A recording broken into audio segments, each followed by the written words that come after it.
We live in an era that champions free inquiry and human rights, yet public discussion of Islam often hits a very specific wall.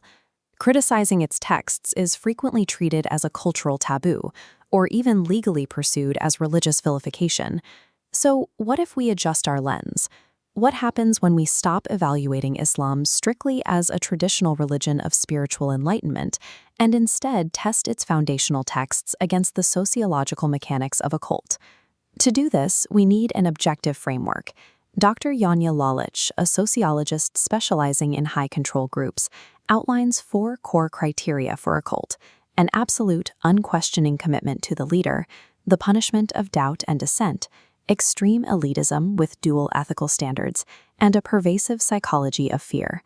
Applying these metrics directly to Islam's primary source documents, the Quran and the Hadith, reveals whether the internal logic of the faith matches the profile of a high control group.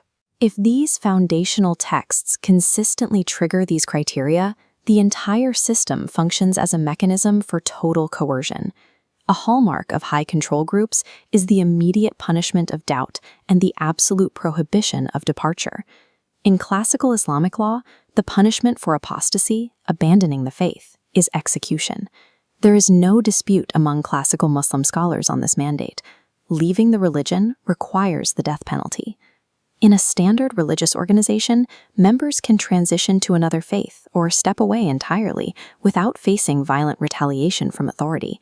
Their physical autonomy remains intact. But when the penalty for changing your mind is death, it builds an underworld of fear. It installs a system of coercive persuasion, where intellectual dissent is silenced by the threat of violence. This no-exit policy strips the individual of their fundamental autonomy, fulfilling the first criteria of a coercive cult. High control systems also maintain an exalted status for their members while applying a different moral code to outsiders, a dynamic known as dual ethics. The clearest proof of this dual ethic is the Islamic institution of slavery, which legally divided humanity into strict castes directly within its foundational documents. Look at this visual breakdown of the textual hierarchy.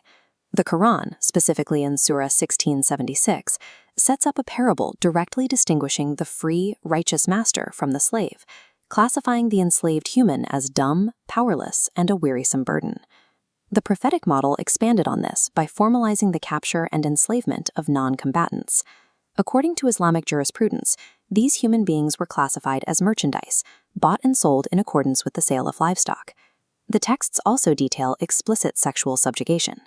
Quran 3350 provides legal right for masters to use female captives, those whom your right hands possess, for sex without their consent. Modern defenses often point to verses encouraging the kind treatment of slaves.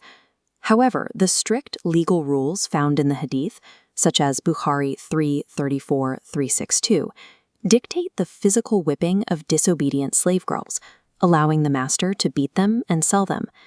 These highly detailed regulations for human ownership and violence highlight a doctrine that demands absolute control. Outsiders and non-believers are systematically stripped of their personhood. The formal, institutionalized practice of slavery within the primary texts provides definitive proof of a deeply elitist, dual-ethic foundation. To understand the weight of these texts today, we have to measure these mechanics against our modern global standard for human dignity. In this photograph, Eleanor Roosevelt holds the United Nations Universal Declaration of Human Rights. Its core essences are freedom, equality, and justice. When we look at this side-by-side comparison, the contradiction is stark. Article 4 of the UN Declaration prohibits slavery in all its forms. The Quranic verses authorize the capture, sale, and use of humans. The UN establishes the unqualified right to change one's religion. The Islamic texts mandate the death penalty for leaving the faith. This is exactly why various alternative Islamic human rights declarations intentionally evade the issue of religious freedom.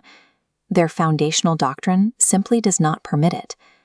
The ultimate consequence of this architecture is psychological. Believers are held in a state of high anxiety, governed by the constant threat of violent punishment from authority, both in this life and the hereafter. When an ideology mandates death for doubt and formalizes the ownership of others, it creates a closed system where individual agency cannot exist. Because these foundational texts demand unquestioning submission, brutalize outsiders, punish dissent with death, and rule through psychological fear, Islam operates not as a standard religion, but as a highly successful, overgrown cult that remains a liability to human freedom.